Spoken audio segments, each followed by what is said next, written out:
And now we have the pleasure of having the ACHS choir with the ECC students.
Yeah.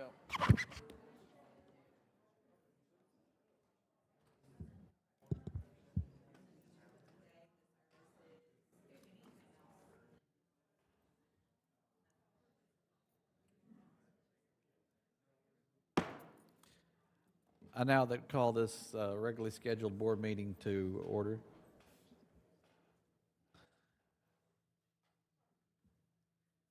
Please show that we have 3 members in attendance and 2 members on Zoom. Yes, sir. And as a reminder, if we don't have our microphones on, they can't hear us. So, can I get a motion to adopt the agenda?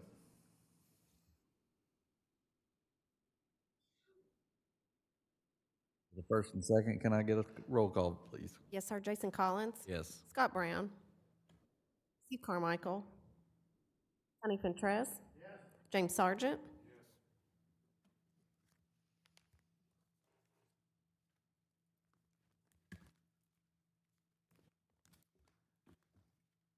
Can I get a motion to approve the April 14th, 2025 regular board meeting minutes?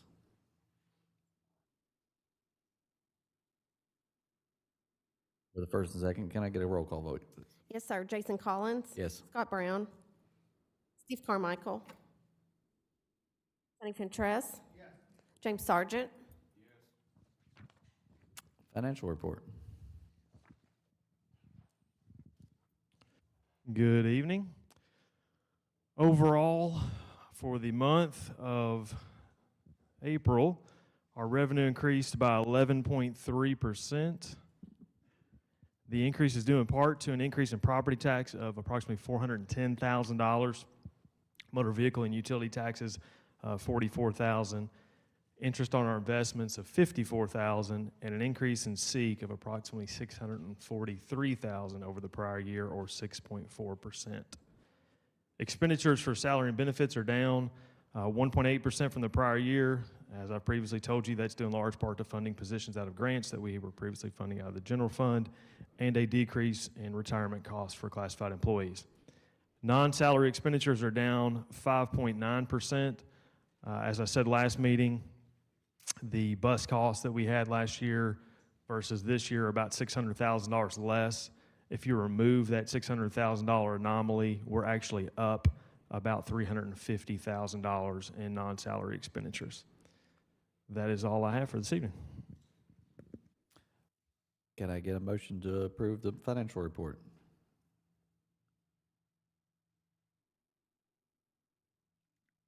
Can I get a second? With the first and second, can I get a roll call? Yes, sir. Jason Collins. Yes. Scott Brown. Steve Carmichael. Sonny Ventress. Yes. James Sargent. Orders of the treasurer. Are there any questions regarding the orders? If not, can I get a motion to approve the orders?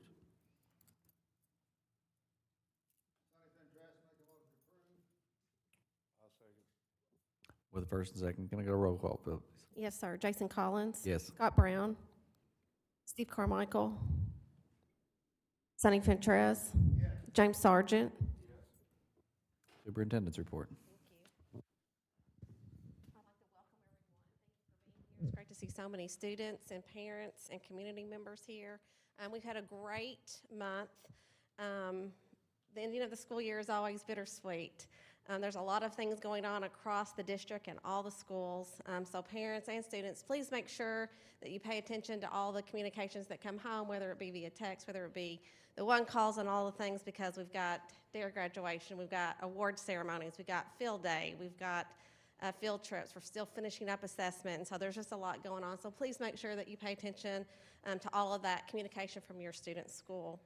We also had a wonderful prom on the green on Saturday evening. If some of you were there, you know how beautiful it was. I'd like to say thank you to all of the staff, administration, and community members that worked super hard to make this another beautiful night to remember for our students. We have 7 days of school left. with the last day being scheduled on Wednesday, May the 21st, with graduation scheduled at 6:30 p.m. at Anderson County High School. So please be looking and paying attention to the venue, whether it's going to be inside or outside, because that decision will be made very soon. I'd like to say thank you. Let's give our chorus from the Anderson County High School and our littles another round of applause for the beautiful music this evening. We have several recognitions this evening. We're going to go ahead and get started. First, Principal Glass and I would like to recognize two individuals from Anderson County High School who have achieved top honors at the state level through the Kentucky Family Career and Community Leaders of America. First, we have big congratulations to Mrs. Lauren Wainscott. Mrs. Wainscott, would you please come forward? Our Family and Consumer Sciences teacher and FCCLA advisor, being named Kentucky FCCLA Outstanding Advisor of the Year, nominated by students and elected by advisors across the entire state. Mrs. Wainscott was recognized for her exceptional leadership, commitment to student growth, and dedication to the mission of FCCLA. This is a very prestigious honor that reflects the impact that she makes every day in the classroom and beyond. Let's give her a great big round of applause. Congratulations.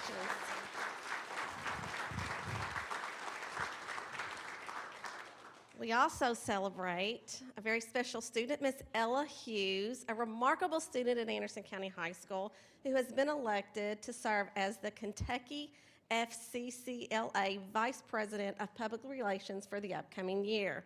Chosen from student leaders across the state, Ella will represent Kentucky FCCLA on the State Executive Council, promoting FCCLA initiatives and serving as a voice for thousands of members statewide. Let's give Miss Ella a great big round of applause as well.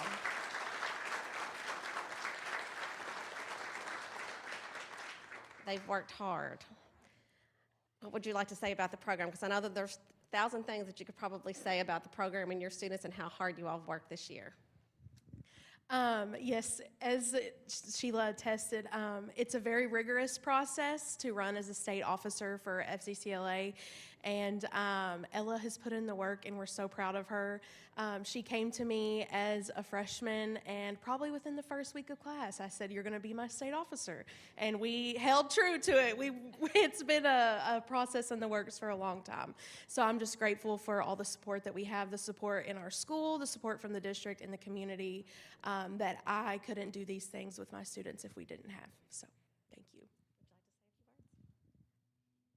I'm going to say, I worked with Ella, and she is exceptional. So putting her on the spot, I don't feel as bad, because she's been put on the spot a lot worse across the state than here tonight. But Ella, what would you like to say?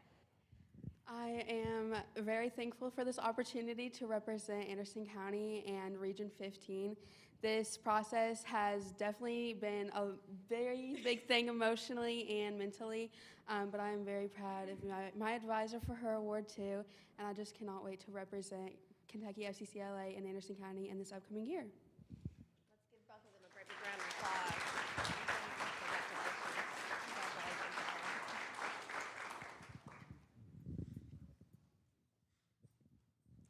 Next, we have two programs that work in tandem together.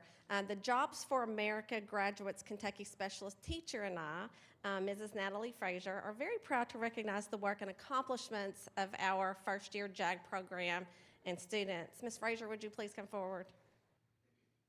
First, we'd like to recognize the accomplishment of the JAG Business Plan team. When I call your name, will you please come forward? Landon Flincham, Kendall Kreider, Zach Laverne, and Marissa McLemore. Let's give them a round of applause.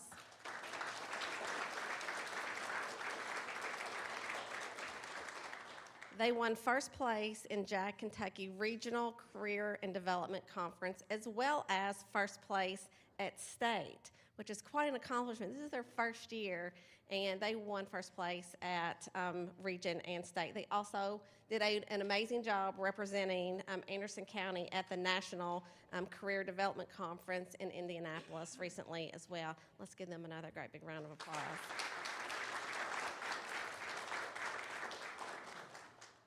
Say a few words. So JAG, like Ms. Mitchell mentioned, it's our first year. So it was a big deal that we won a region district, and it was a really big deal that we won state. And the fact that we got to go to nationals was just a huge deal. And we were actually the only business plan team at nationals that it was their first year with the program. The rest of them had said to me they were trying for several years to make it to nationals, and they did. So they were like, you are blessed, just know that.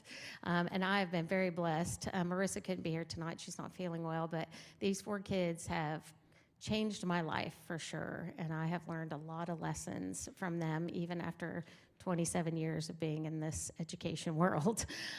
But I do have a certificate of achievement for each of them from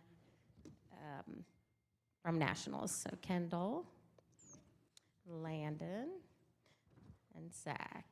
And basically, one of the career competencies that I have to teach is how to start a small business. You don't actually have to start a small business, but these kids were ready to just go ahead and start one. So we started a store within the high school. We sell school supplies. What else do we sell? Fidgets, snacks, personal care items. So things that kids might need during the school day that they don't have a place to purchase it. So now they do. And we even have 2 mobile carts, and the kids go around the school with snacks after the lunch periods, between the last 2 periods of the day. And amazingly, that's where we make most of our money, from snacks and drinks from the high schoolers, just to give them a boost. But I'm so proud of these kids, and if you want to learn more about JAG, we would love to tell you all about it and get you involved. And we're going to try to turn the name of the store, based on the kids, is called JAG in the Box. And our logo even kind of looks like the old Jack in the Box logo, but it says JAG in the Box. And we are going to start having Bearcat swag and JAG swag and all kinds of stuff like that. So we're just going to keep building on it next year. And Landon's my only one coming back. The other 3 were seniors this year. So I'm so proud of them. You guys want to say anything? No. I will tell you that when I got this one at the beginning of the school year, she would never get up in front of a group. And now she has gone to Indianapolis and spoken in front of people she didn't know, and they all have done a great job. So thank you, guys.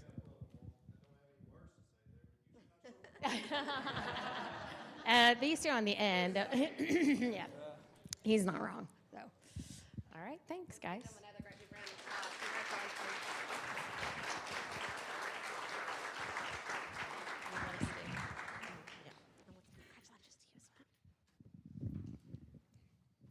We also have another program that deserves a lot of accolades, and Mrs. Fraser and I are also very, very proud of our Key Club students and their work and accomplishments. Avery Young, where's Avery? Come on up, Avery. And Paige Garland, come on up, Paige, attended the Kentucky-Tennessee Key Club District Convention March the 14th through the 16th in Lexington. The ACHS Key Club placed second in the Pop Top Collection Contest for Ronald McDonald House. They collected 29 pounds of Pop Tabs and donated the earnings to the Ronald McDonald House Charities. Let's give them a great big round of applause.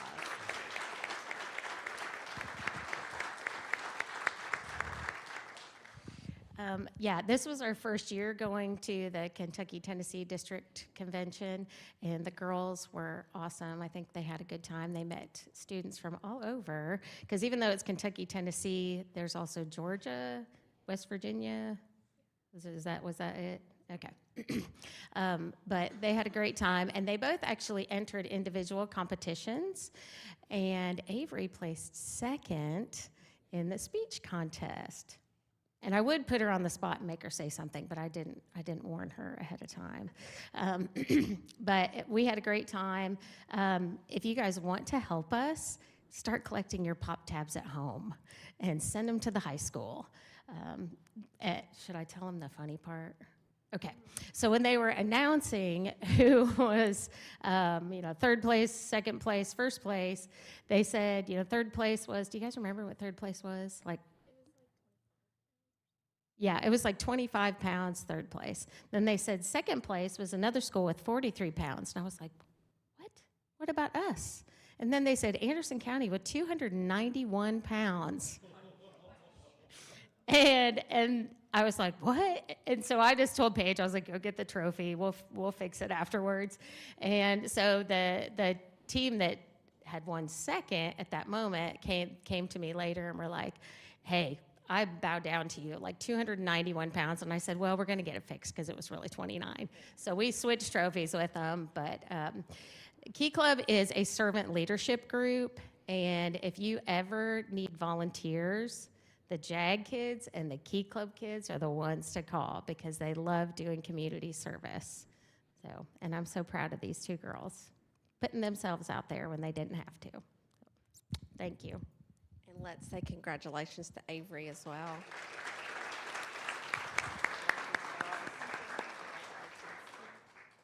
Thank you all.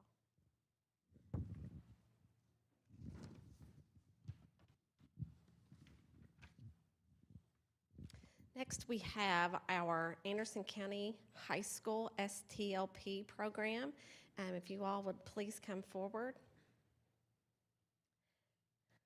At the STLP competition this year, there were over 20,000 students from all over the state and the Kentucky in attendance. It's always a big, big event and an even bigger accomplishment to win a state title. ACHS teacher, Mr. Stephen McKegg, took students from ACHS who competed in 5 different competitions. I'm going to read all of them who participated as well as our state winners. Coleman LeGrand, first place. Wave at him, Coleman. Let's just go ahead and give him a great big round of applause.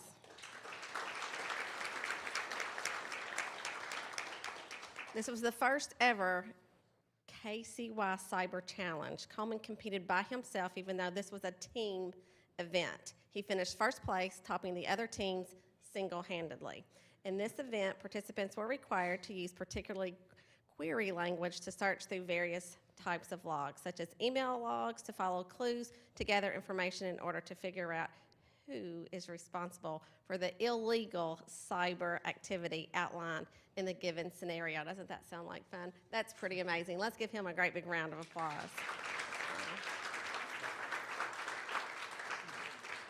Jeremiah Johnson, first place web design, Jeremiah. Jeremiah finished second place in the competition last year. That finish, while respectable, disappointed him, and he was absolutely determined to finish first place this year. He created a web page from scratch on his own and successfully took first place this year. Let's give him a great big round of applause. We had 3 other students who participated, a lot of students that went and 3 other students that participated. Connor Nydam competed in the coding challenge. Connor was the first student we ever had to compete in this challenge. Students were required to use specific programming language and were given 4 different tasks to program within the time limit of about 2 hours. They were required to program on TI calculators, which made the challenge even more difficult, and he gave a big, valiant effort. Let's give him a round of applause as well. Peyton LeMay, Coleman LeGrand competed in game design. Peyton and Coleman were both a part of the cybersecurity class that designed and built our second themed physical escape room. They presented our escape room in the game design challenge competing at STLP this year. Let's give them a round of applause as well. It's pretty cool. Matthew Menza, second round participant, showcase project. So he was titled the Smart Scheduler. Showcase judgment begins in the fall. This year there were over 1,200 projects. Matthew competed in the showcase project category this year. His project was called Smart Scheduler. He was at This Is Cool, Mr. Glass, Mr. Harley, you're gonna love this. He attempted to create a program that could utilize the database information in Infinite Campus to schedule classes for students in a more efficient way that accounted for complete credits and prerequisites. The purpose was to provide a tool that could create student schedules quickly while avoiding the common issues of scheduling students in classes they have already had or scheduling students in classes they were not qualified to take. They worked hard, and they moved on to round 2 at the state competition. Let's give them a great big round of applause as well. And as I said before, superintendents gather. We hear the wonderful things that the children do. We always hear from KDE, and they always invite us to go every single year.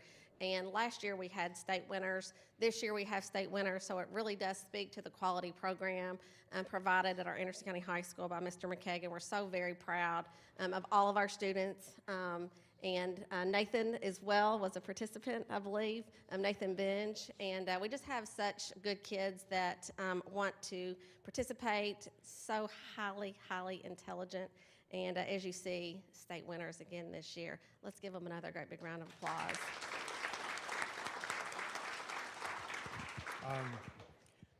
I'm not going to say too much other than these guys are great to work with. There's not a lot that I do. They really do all the work, and they deserve the credit. I basically present the opportunity and give them some guidance, maybe some ideas, but these guys do all the work. So they really earned what they did this year. And even the ones that went and competed and didn't come back with the trophy, you know, like you said, they were competing against 20,000 other students, and they all competed to the best that they could. They gave their best effort, and it was, for me, it's a joy to watch them, you know, when they're invested in something, and to see when, you know, in the showcase competition, they have hundreds of tables, and so the judges walk around and interview each table, and for about 10 minutes to learn about the project and to score the students, and then at some point, they announce the tables one at a time, the table numbers that are moving on to the third round. And when you see how nervous the students get when they're waiting on that number, are they going to call my number? Are they going to call our table? It's just so amazing to see that interest and that investment and how much they really love doing this. And when they can't come out, you know, with a win, it's even sweeter. But all these guys are great, and they're fun to work with, and they really make my job easy. So I'm grateful to have some wonderful students. Give them another round of applause.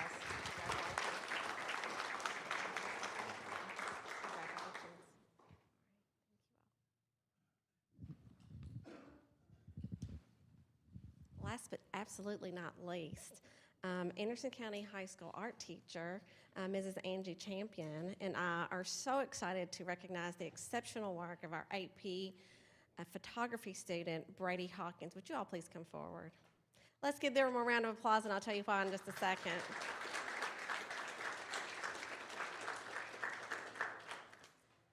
So you're looking at a photograph. I think that's the unedited version.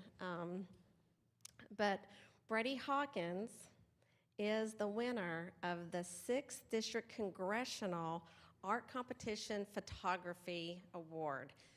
She was presented the award on April the 23rd, 2025 by Congressman Andy Barr, and her work will hang in the 6th District Congressional Office for 1 year. Let's give her a great big round of applause.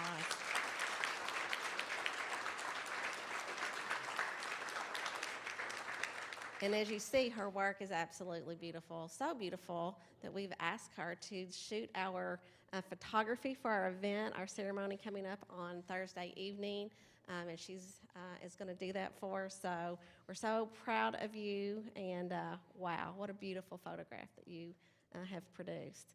Would you like to say a few words? Yeah, sure. I just want to say that this young lady is fearless. She is just an amazing photographer and artist. I just want to say Brady was accepted into a very prestigious Governor's School for the Arts last summer. I mean, hundreds, if not thousands of people auditioned, put their portfolios in, and she was selected. And what she brought back this summer and what I saw was just stunning. You traveled around Kentucky, you got the sights, you've got the beautiful horses at Keeneland, you've got the community gatherings, and what Brady does is give a voice, a visual voice to the people of Kentucky. She's going to go somewhere. You look for her name. She goes to places and captures the essence of the people in ways that other people can't. I mean, I do a little bit to help you, like just, get up at the angle, look at this, look at lights, but it's all you. It's all you. You've got the voice, you've got the talent, you've got wonderful things ahead of you, and I'm super proud. And photos by Brady, look her up. If you want any photos for any occasions, she has got her full business going on. So I'm just blessed to have students like her and to have a program to be able to run just an amazing opportunity like this. So good job. I'm proud of you, sis. All right. Give her a great big round of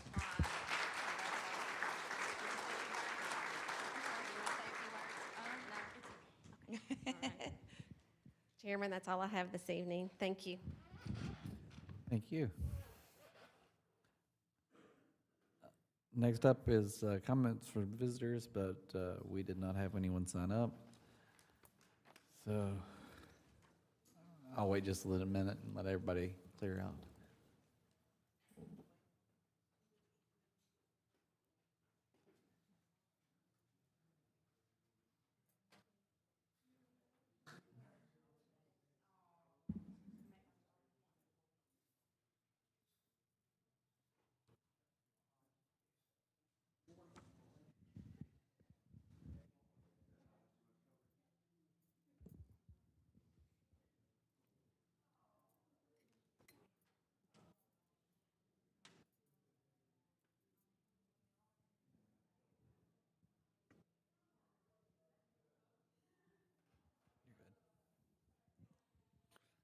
Go ahead, Mr. White. All right, for the tentative budget this evening for fiscal year 2026, just a real quick reminder here, we are required to do this by KRS, and we will submit this budget, or I will submit this budget to KDE prior to May the 30th, once we have your all's approval this evening. Previously, when I talked about the tentative, the draft budget or the tentative and working budget from last year, I presented the same type of slide with the same type of information. And on the left-hand side is really the information we need to create a solid budget that's well-informed and that meets the needs that we have. And on the right-hand side, you'll see the information we have. In in January, when I presented the draft budget, we didn't have much of this information at all. We have a little bit more of it now, but if you look beside it in parentheses, almost every one of them says estimate. We're still doing a lot of estimating for the tentative budget cycle, but we're getting closer to having real information and good information. So I'm going to kind of tack through some of this as we go. For SEEK next year, the SEEK forecasted amount is out of the SEEK forecast sheet. We do see an increase for fiscal year 26 over fiscal year 25, and in total, the increase is about $327,000. The base increases by $690,000. That's really due in part to the increase in the per pupil allocation. This year, in fiscal year 25, the per pupil allocation is $4,326. And in fiscal year 26, that jumps up to $4,586 per child. The at-risk increase for next year is $57,000. Our child count number is very similar. It's off by just a few, but not very many. But the increase per pupil gives you an increase in the at-risk as well. Exceptional child, same kind of situation there, increase of $199,000. And in transportation, we saw an increase of $163,000. Now, if you remember previously when I was talking about the tentative budget coming up and where we were looking at from state funding, the goal of the legislature was to fund transportation for fiscal year 26 at 100%. That was their goal. When I got the SEEK forecasted amount, it's not at 100% yet. We're at about 82% is what they've sent out. So I just reached out to the state and said, what's the deal? You all said 100%. We're not hardly any closer than we were this year. And the response I got was, well, we'll see what happens in March. So hopefully in March there's a change, but really that's at about 82% of what we should be allocated based on what the state says. But there was still an increase in transportation funding of $163,000. Limited English proficiency, we saw an increase of 3,000. And then there were two areas where we saw a decrease. Tier 1 saw a decrease of 162,000, and that's going to be based off of your per pupil assessment amount. And so our assessments are going up. You'll see that in the next little box there at the bottom left. Our assessments are going up based on what that's estimated to be. So the Tier 1 saw a decrease of 162,000. And the state match side of the building fund, we saw a decrease of 382,000. But overall, up in the SEEK box. Property values, the forecasted SEEK showed an increase of approximately 8% for property values. And as you know, for every $1 million increase in property value, SEEK goes down by about $3,000. So we do see a greater local effort coming in. That's approximately $8.3 million in local effort that will be required for fiscal year 26, which is about $631,000 higher than where we're at this year. Same thing going into the building fund from the SEEK and local. Local building fund would be approximately $4.1 million for next year, which is about $315,000 higher than the current year. Did include some bus purchases as well. We've done a really large investment in the bus fleet over the last 5, 6, 7 years, and that's really paid dividends for us. We also applied for the EPA grant. Originally we got it, then it was kind of a little iffy, and now we have it. So the EPA grant has been approved at $25,000 per bus. I left the full budgeted amount for the 3 buses in the tentative budget. I don't anticipate we'll spend all $443,000 that's budgeted, but I felt better about leaving the total cost in there. Just knowing the situation we were in, I don't think it's going to be an issue because I do believe that grant has come through, but I wanted to leave it there. And then the staffing levels, those are just at the KDE and board-approved staffing levels for each school, and it does include the approved salary increase at the previous board meeting. Some investments that I'm asking to make for next year. As you all know, the SRO and nurse costs, we were funding those with ESSER fully in the previous fiscal year, or in fiscal year 24. 25, we picked up a good portion of those because we ran out of ESSER funds. So those are some expenditures that are continuing to be there that weren't there in a couple of years ago. Workers' comp and property and casualty insurance, we switched providers for who is our agent of record on property and casualty. I've reached out to them. We don't have our final increase or our final numbers yet for either one of those, but I do anticipate we are going to see some adjustments upward. So I just estimated somewhere between 10 to 15% on both of them based on my conversations with our agent. So you'll see that's going to cost us an extra $15,000 for workers' comp and $64,000 estimated for property and casualty. I left some fleet vehicle purchases in the budget as well. This year we were set to spend $125,000 in the budget. I reduced that to $85,000 for next year. Those are things that I wanted to leave in there to keep that cycle going. Those are obviously things we can do or not do based on what you all decide. As I just said, got the buses in there, 3 buses for next year versus 2 for this year. Keep that rotation going. And then in working with Mr. Sayre, he's asked for some increases in athletics, and at ACHS a $5,000 increase, and at the middle school a $2,000 increase. And he kind of laid out some costs that have really been kind of ticking up over the last few fiscal years. Helmet reconditioning being the greatest. It's a driver of the cost. Security, officials, and supplies. As you guys know, it's $40 an hour for security now. Official costs continue to increase as well. And those budgets haven't had any adjustments upward in the last 3 or 4 fiscal years that I could find.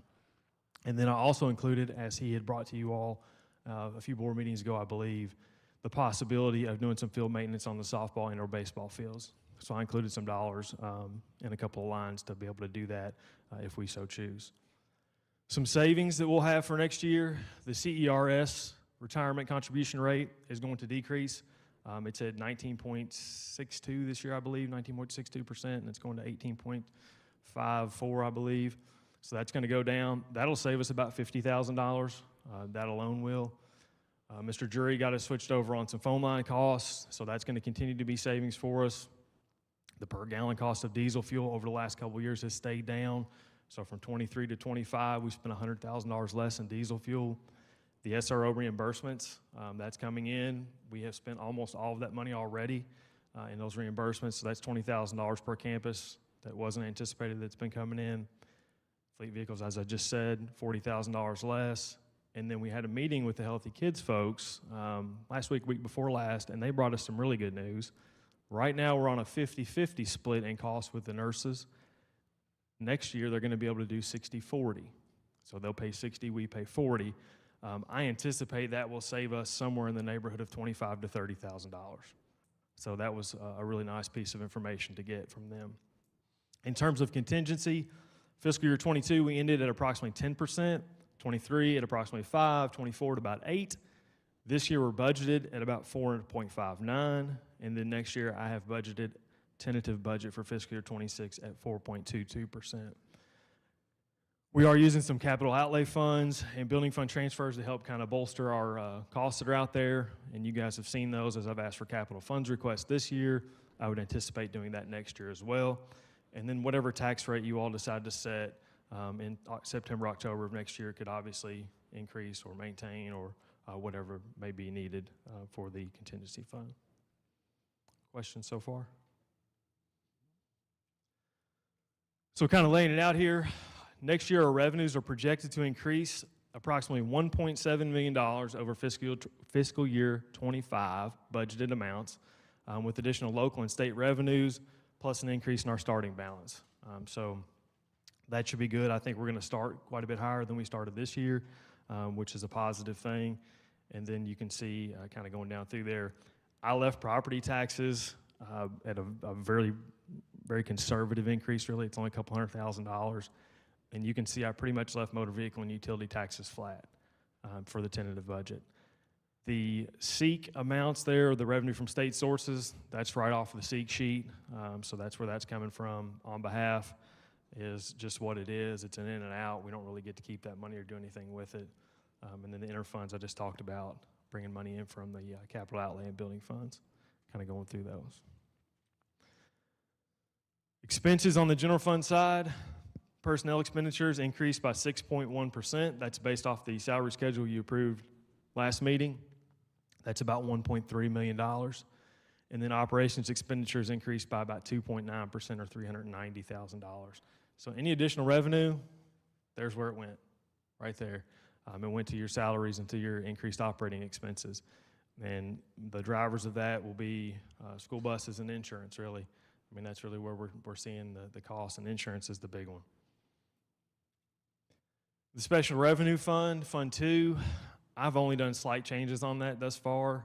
The one grant I know we have next year that we don't have right this minute is the RDIF grant from the state at $40,000 per elementary school, a total of $160,000. There has not been any additional information released on state grants. That'll be middle of the summer. So for the working budget, I'll update all of that. And then the federal funding, as I've touched on in a couple of previous meetings, that's the biggest unknown until the start of the next school year. Everything I'm reading, it sounds like Title I and IDEA will kind of be excluded, if you will, from any major cuts, which is really good news for us. But right now, we're just holding tight on those things. So Special Revenue Fund, the only change I've made there is for the RDIF grant so far. Everything else I just rolled forward at the moment. The Food Service Fund. The Food Service Fund has seen an increased salary cost based on the approved salary schedules that we've had the past few years. And they have been spending down some of their excess balance that they've had over the course of the last few years as well. And some of that spending down is because of the COVID dollars, the COVID grants, the local food grants, all the things that was coming from the different government sources that aren't there anymore. And the CACFP and the summer food service programs, they have been revenue generators. They haven't cost the food service fund anything. But in general, everything you do is costing more. So if you're buying food, it costs more. If you're buying equipment, it costs more. So all those things are driving those costs. So that is leading to some smaller carry-forward balances. But right now, I think the Food Service Fund is in pretty good shape for the moment. The Daycare Fund, much of the federal grants that we have for the Daycare Fund that were coming through COVID dollars as well. There are 2 daycare sites that still have money to spend, and I would guess Robert B. Turner, since we have payroll coming out on Thursday, that one's probably spent up now as well. It was really close to being done the last time I checked at the end of April. MLB Ward still has a little bit left. We'll probably carry them about another 3 or 4 months into the new year. Personnel costs then will go away from the federal grant and back to the actual daycare fund. And so what's been happening over the last few years is the daycare fund's just been building up and really has a pretty healthy balance at the moment. And that fund can sustain itself for the short term. But as I've told Ms. Mitchell, looking long term down the road, I think we need to look at what we're charging for daycare services and what we're charging for preschool services and start that conversation so that we don't get into a spot where we've spent everything we have in this fund and we're looking back at the general fund to cover any cost. So over the next year or so, I would like to work with Ms. Mitchell and you all to look and see what we can do with those costs. And what I told her is my son will be a freshman next year, and what we paid for him to go to preschool when he was 3 and 4 is the exact same cost that a preschool parent is paying now. So really good deal for our parents over the last, decade or so. But at some point, we're going to run out of money in that particular fund, and we'll need to make sure that we have that to sustain those programs. So just something to be on the radar. Capital outlay, building fund, and debt service funds. That reflects the changes to the reduced revenue from the state in the building fund, but we do have an increase in local revenues. Our debt service is maintaining at about $4.6 million. And then you'll see in the far right column, $342,986. That's a federal rebate for interest on a bond we have. So when you back that out, we've got about $4.3 million in actual debt payments that go out because that federal revenue comes in. And the capital outlay is reflected at $100 per student, and then the building fund is our local contribution and the state contribution. And I did want to touch on this as well on the capital outlay and debt service funds. I reached out to our fiscal agent earlier this week and talked to her a little bit about our bonding capacity. And she sent me an updated bonding capacity based on where the numbers were on May the 8th of 2025 and rates at that moment, essentially. And she called it a conservative rate of 4.44%. So based on the revenue that's coming into the building fund and that 4.44% rate, combined with the SFCC component of borrowing, our district has a total bonding capacity of about $42.7 million currently. Sounds like a lot of money. And it is a ton of money when you think about it. But then I was reading on as she was giving me some more information, and she said the same thing everybody says, money just doesn't go as far right now, right? So I looked back through some articles just to kind of get an idea, and I listened to what she had to say. And in 2020, an elementary school could be built for about $25 million. Right now, that elementary school would probably cost about $42 million, same one. And I was at a conference earlier this last week as well, and I was talking to some folks. They were talking about building funds and revenue coming in and building a school. The Henry Clay High School, I believe it is in Lexington, is going to be rebuilt. And they originally put it out to bid, and it was going to be estimated to be about $150 million for Henry Clay. It came back, it was $186 million to build Henry Clay. Now, I'm sure that's far bigger than anything anybody in this community would ever need or want, but that's a humongous number, even when you have a $42 million bonding capacity. I believe Woodford County just finished their high school, and it was somewhere around the $70 million mark. And they just opened that up at Christmas time. So just an idea of what's going on in terms of what it would cost to build a school. I can also tell you, though, 2027, 2028, and 2029, we're wrapping up some bonds. So come 2030, that $4.6 million worth of debt that we have every year drops to under $2 million. So that's when you'll have another increase in your bonding capacity beyond kind of where we are now, or if there's some additional dollars that go into the building fund. So just kind of keep it all in perspective. While we do have a pretty healthy bonding capacity at the moment, the cost to build something is quite exponential almost. Yes, sir, Mr. Sargent. Every day when I'm going to Shelbyville, I'm looking over at Heritage Elementary School, and I see that they're building on to it. Well, just last week, I went out and visited Turner, And I see if our growth in our school, it keeps increasing, I can see the need real soon in the next couple years of us building on to that school and also doing something with the parking. The classrooms, the teachers I'm not one that likes to see a lot of children in a classroom. I believe, I've always said it for 15 years. I grew up in a school system of small classrooms, and I've always had that belief in my heart that you have small classrooms, not large classrooms. And, you know, I do see a need in the future. We got one of the top 10 or whatever rate, I can't remember what it's rated, school in the state, and I think we need to continue to invest. And I think people is going to come here wanting their children in that school. And I think in the future, we're going to have to maybe, the classrooms, I asked the question, is there available classrooms to hire more teachers? And the answer was no.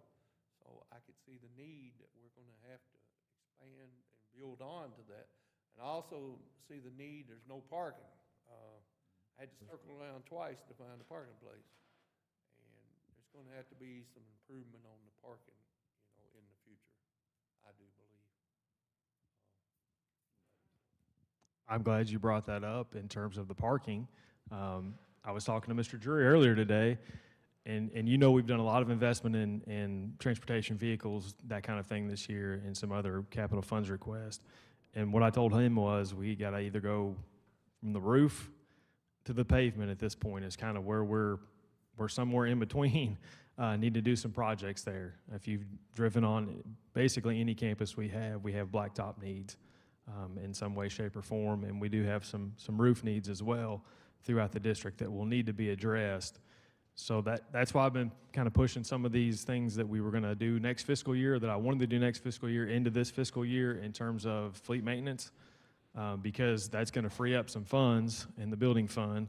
If I go back and look down here, you've got $5.9 million coming in and 4.6 going out, or really 4.3 going out. That's a pretty good spread between there. So you got over $1 million that we have that we could do some of these maintenance type projects and some of the things you're talking about without having to borrow money, which also sets us up a little bit better in the future, so we don't have any bond that's coming onto the books when other bonds are falling off the books. So I agree with you that there are some needs that we have that we need to start addressing as we have this excess in the building fund. Well, I'm as conservative, been conservative as anyone sitting on this board, but sometimes you've got to invest to continue the future of this school system to being the great as it is. We can't let our school system fall apart and go downhill. We need to continue to go forward like we are and continue to build better. I agree. The final slide here is just a summary of all of those budgets together, all the various funds. It's just a synopsis of everything that I had on the previous slides, and I'm happy to entertain any questions you all may have.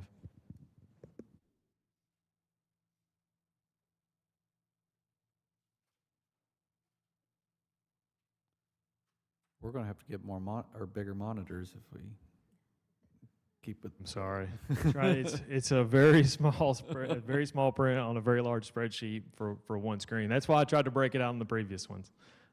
So if you go to the previous slides, there are some better screenshots. Appreciate it. I think we're good.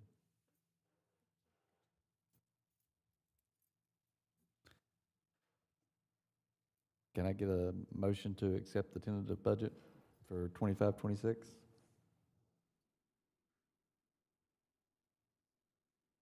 With a first and second, can I get a roll call vote, please? Yes, sir. Jason Collins. Yes. Scott Brown. Steve Carmichael. Sonny Fentrez. James Sargent. Capital funds request. Consideration to approve a capital funds request in the amount of $284,118 from the capital outlay funds for the following: building repair and maintenance for $57,665. Building and HVAC repairs, $19,711. Maintenance equipment and repair, $5,469. Building repair and maintenance, $9,639. Field maintenance and flooring replacement, $35,825. Building maintenance supplies in the amount of $155,809.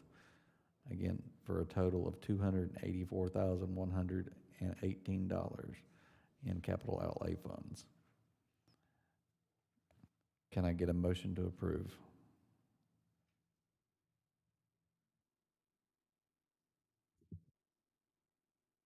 With the first and second, can I get a roll call vote, please? Yes, sir. Jason Collins. Yes. Scott Brown. Steve Carmichael. Sonny Fentrez. James Sargent. Technology purchases over $10,000. Consideration to approve the following technology purchases over $10,000.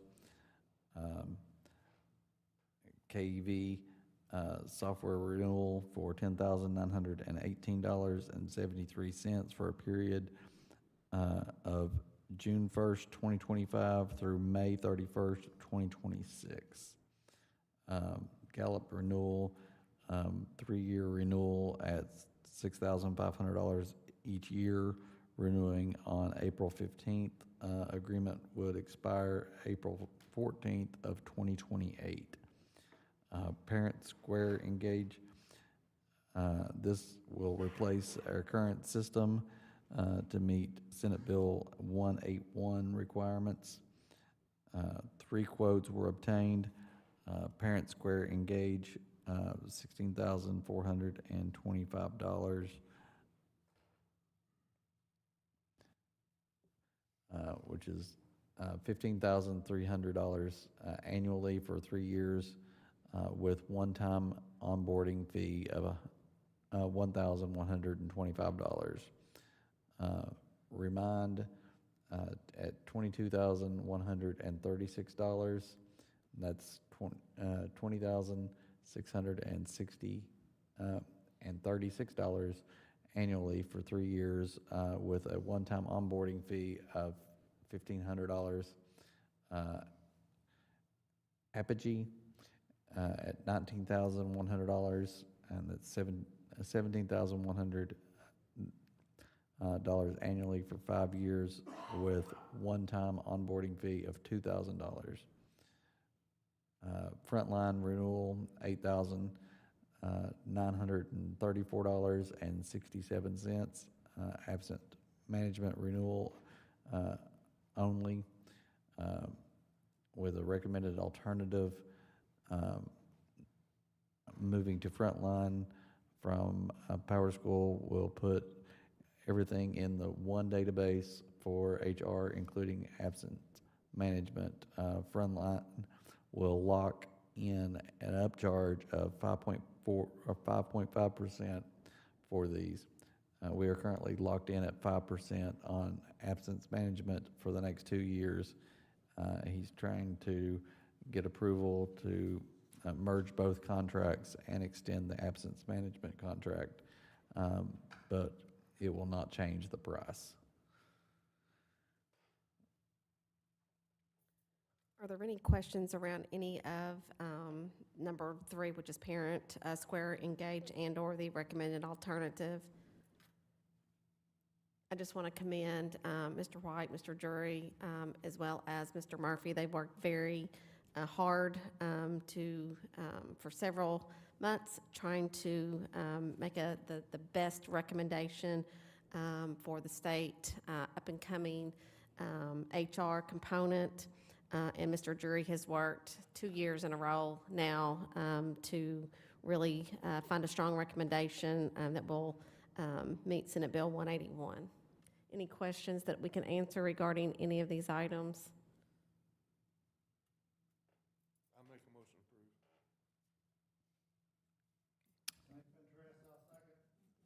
With a first and second, can I get a roll call vote, please? Yes, sir. Jason Collins? Yes. Scott Brown? Steve Carmichael? Sonny Fintrez?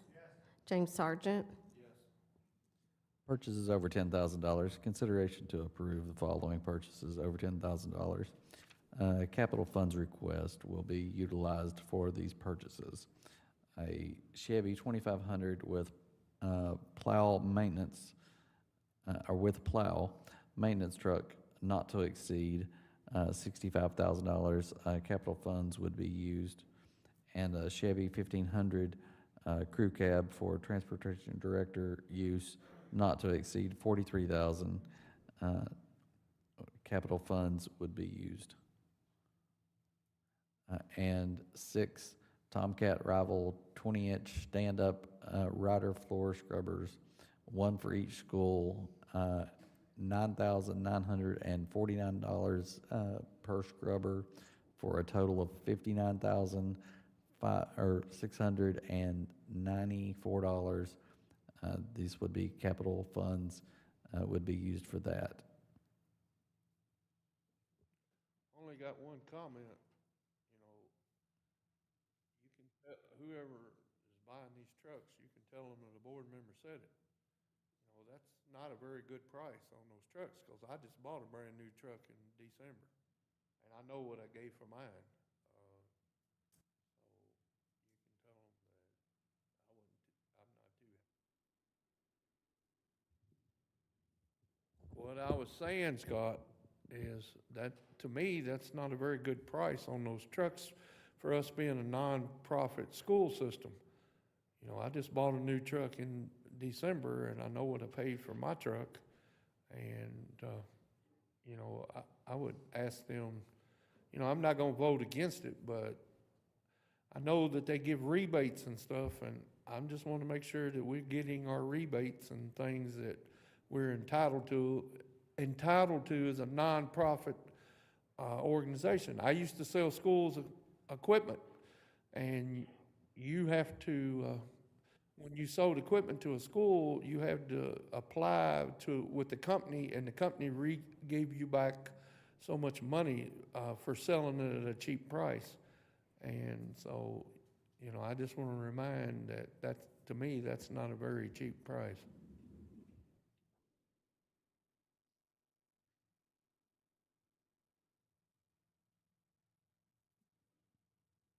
I'm the one who's getting the prices, so I appreciate your feedback. The 2500 truck has a $10,500 plow on the front of it. The truck itself is $54,700. And then the plow is $10,500. And that's a straight plow instead of the V plow. And then there's another $1,500 rebate off of that price as well. The second truck is priced at $50,735 with a $5,000 discount and a $5,500 rebate, assuming it's still in stock, which I believe it is, because I called this afternoon to ask and make sure. The actual purchase price will be $40,235. So we're $10,500 off of the MSRP. And those are the state contract prices, because that's who I utilized. It was a state contract through Bachman Chevrolet.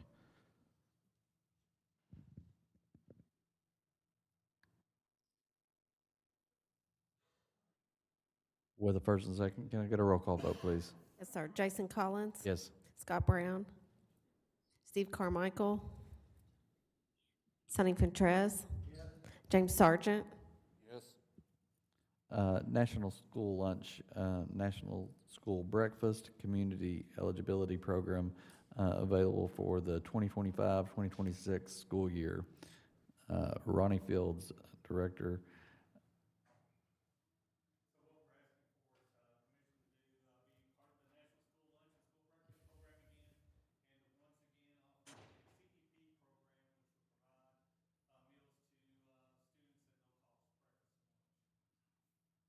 Ronnie, I just wanted to tell you, thank you for the great job you do with this program.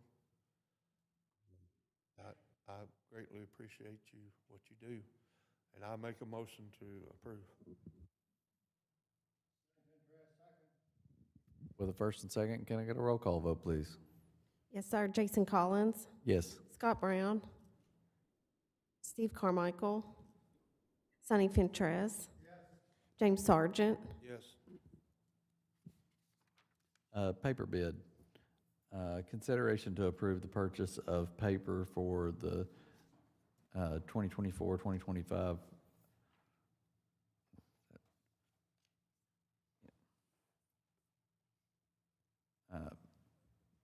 school year. Quotes were received from Contact Paper, Danville Office, and Staples. I'll let you all look at the numbers there.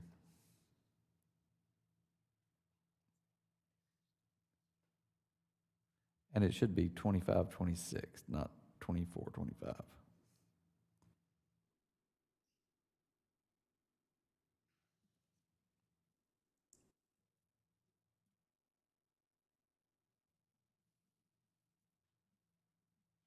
With the first and second, can I get a roll call vote, please? yes, sir. Jason Collins, Yes. Scott Brown, Steve Carmichael, Sonny Fintrez, James Sargent, Yes.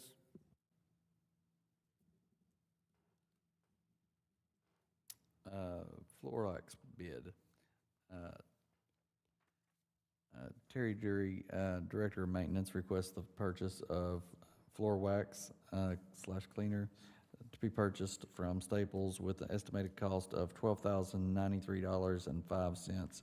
Quotes were received from Staples, Kenway, HD Supply, and Granger, with Staples being considerably less than some of the others.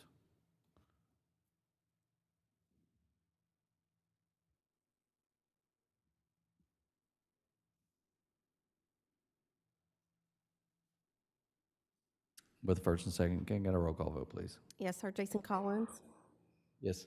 Scott Brown, Steve Carmichael, Sonny Fintrez, James Sargent, Yes. District-wide school supplies. Travis Harley, Assistant Superintendent, requests approval to provide district-wide school supplies for the 2025-2026 school year in the amount of $45,000. I want to thank you, Mr. Harley, for that. I know myself as a kid when I was in school, what it's like to be sitting in class and not having supplies that other kids have. So thank you, and I make a motion to approve. With first and second, can I go to roll call vote, please? yes, sir. Jason Collins, Yes. Scott Brown, Steve Carmichael, Sonny Fintrez, James Sargent, Family Resource Job Description Approval. Consideration to adopt revisions to the Family Resource / Youth Service Center job description for class code 7492 and 7493. This allows us to have two separate job descriptions, one for employees that are certified to be able to pay in a TRS and ones that are not. And these are in compliance with the recommended by the Family Resource Center and Kentucky Department of Education. Any questions? I'll make a motion to approve. With a first and second, can I get a roll call vote, please? Yes, sir. Jason Collins, Yes. Scott Brown, Steve Carmichael, Sonny Fintrez, James Sargent, Yes. Creation of Family Resource / Youth Service Center Student Assistant position. We are very blessed to have an amazing staff of Family Resource and Youth Service Center coordinators. The one at the high school is making a request to create the student assistant position so that we can have an intern at the high school. And this would give students the opportunity to interview as well as hold that position. Later in the agenda, you're going to see a salary schedule that would be a tag to that, which would be about $12 per hour. The Youth Service Center Coordinator at Anderson County High School would be the supervisor for this position. I'll work very closely with the student. A would interview, make the selection, take them through the process, as well as supervise them for this specific position. Mr. Harley, is there anything you'd like to add? Oh, thank you. Yes. I do have a question because I was gonna ask it when it got to the salary, and I might as well ask it now. Okay. I don't quite understand, so is this gonna be a student from school working this position, or it's gonna be an adult working this position? That's a great question. So it would be a student. Okay. And the job description is written specific to a student. I'll read it a little bit because I think that's a great question, Mr. Sargent. I probably should have done that on the front end. But the job description falls under the job category of 7788, and it is entitled the Family Resource Youth Service Center Student Assistant. And the qualifications are: 1, must be a current high school senior in good standing, and 2, must be reliable, responsible, and able to work independently with guidance. Reports to Principal Superintendent or Designee, which would be the Family Resource Center Coordinator. And then the job goals, it states the Family Resource Center, Family Resource and Youth Service Center Student Assistant will provide support for FRYSC coordinators and staff in delivering services to the schools. This role offers a senior high school student an opportunity to gain professional experience while giving back to their school and community. There are 5 responsibilities and duties. And number 1 is to assist the FRYSC staff with day-to-day operations, stocking, and organizing resources. 2, helping plan, prepare, and support school events and programs, including summer programs. 3, create flyers, bulletin boards, and social media posts to help promote information to students and families. 4, uphold respectful professional behavior. And 5, perform other duties as assigned by the FRYSC staff. At no time will the FRYSC student assistant have access to any confidential student information. So, Mr. Sargent, thank you for asking that question. I hope that does help to clarify a little bit. Well, yes, it does, because I was gonna sit here and oppose the salary, because if it was an adult, I think the job should pay way more. A student, I understand, you know, it's a different situation, but I wasn't gonna sit here tonight and vote for a $12 an hour position. It's just, I think it would be way more, but with you telling me it's a student, it changes my thoughts. Thank you for doing that. Yes, sir. And I make a motion to approve. I think it's great to have internships of any kind. It really teaches the students how to get into the real world. And I'll make a second on that. So with that, can I get a roll call vote, please? Yes, sir. Jason Collins. Yes. Scott Brown. Steve Carmichael. Sonny Fentrez. James Sargent. Approval of Family Resource slash Service Center Student Assistant Position Job Description.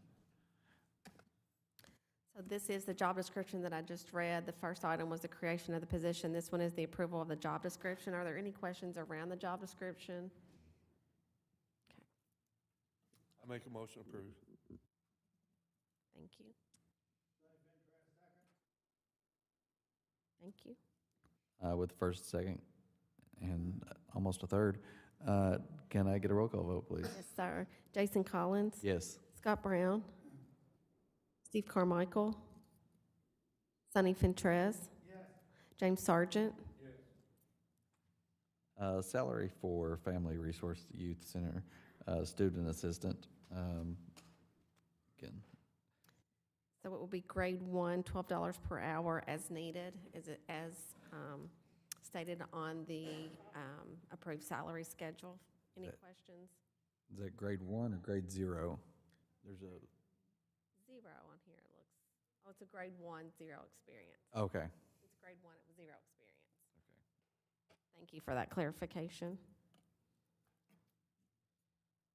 Any questions?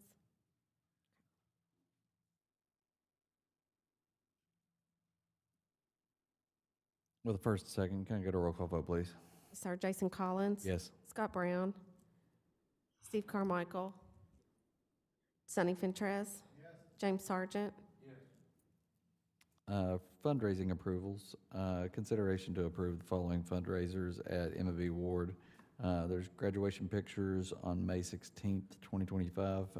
Proceeds will be used to purchase programs for student use. Signage donation, May 25th, 2025 through May 26th, or May of 2026. Proceeds will be raised to support students and school-wide needs, instructional support and technology, and maybe other. Back to School Bash, June through August 2025.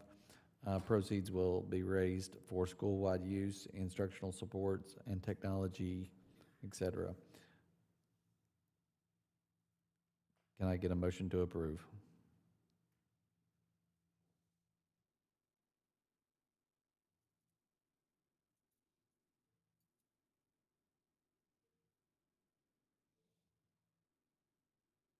For the first and second, can I get a roll call vote, please?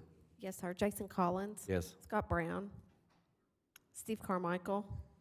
Sonny Fentrez. James Sargent.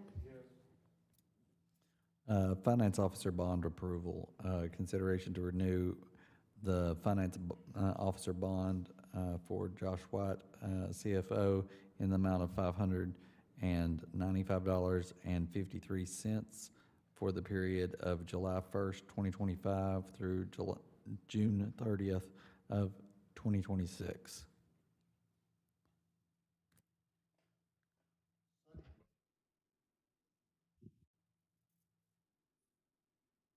With the first and second, can I get a roll call vote, please? Yes, sir. Jason Collins. Yes. Scott Brown. Steve Carmichael. Sonny Fentrez. James Sargent. Integrated pest management control approval.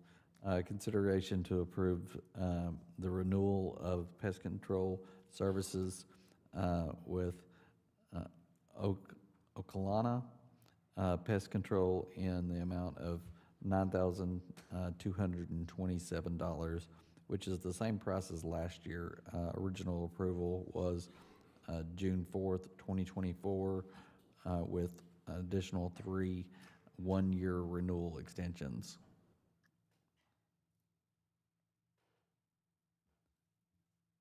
I make a motion approved.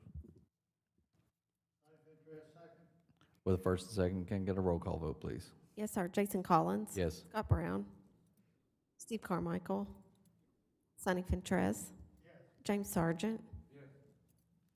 KDE memorandum of agreement, consideration to approve of the memorandum of agreement with KDE for Krista Sawyer as comprehensive literacy state development grant administrator for the 25-26 school year. As you all know, Mrs. Sawyer made the request during this particular school year, and that has ended, and so annually a new MOA will be requested. So she is making that request for the upcoming 25-26 school year. Are there any questions? As bad as I hate to not have her here, I'll make a motion to approve. Thank you.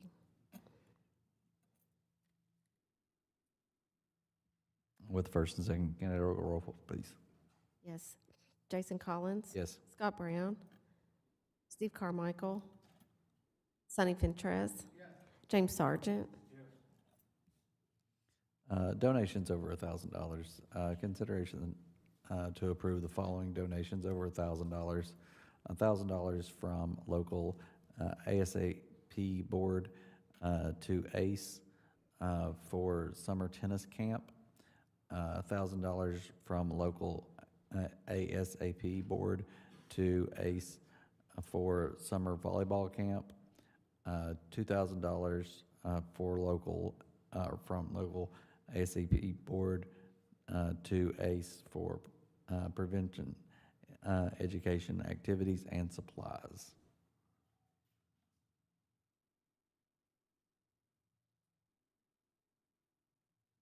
With a first and second, can I get a roll call vote, please? Yes, sir. Jason Collins. Yes. Scott Brown. Steve Carmichael. Sonny Ventrez. James Sargent.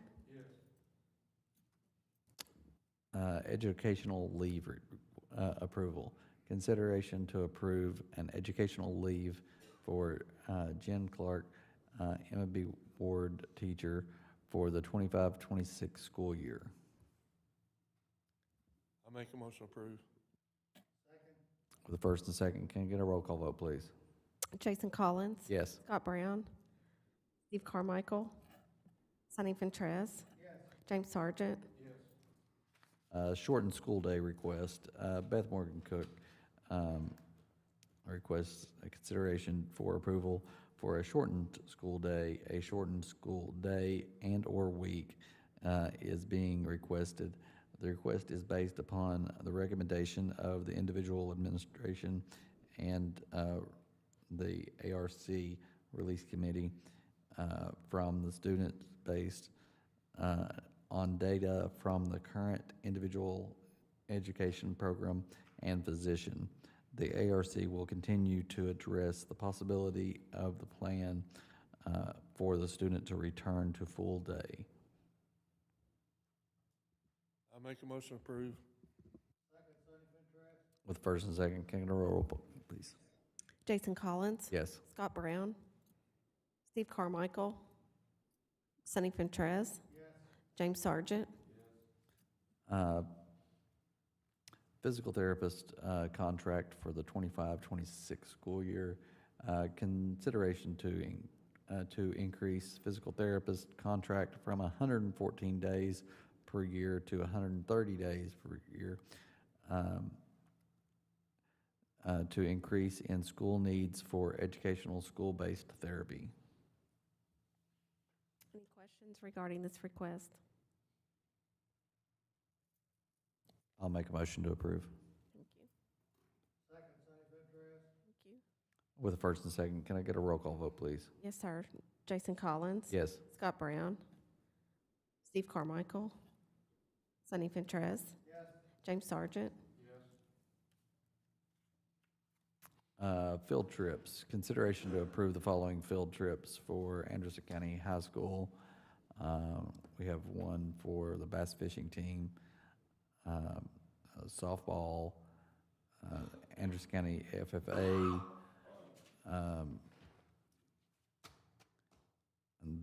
for the FFA, the district transportation is requested. Anderson County FFA to the Kentucky FFA leadership training in Harrodsburg, and district transportation is requested for that one as well. Are there any questions? Sorry, sir. I make a motion to approve. With the first and second, can I get a roll call vote, please? Yes, sir. Jason Collins. Yes. Scott Brown. Steve Carmichael. Sonny Ventrez. James Sargent. Can I get a motion to adjourn?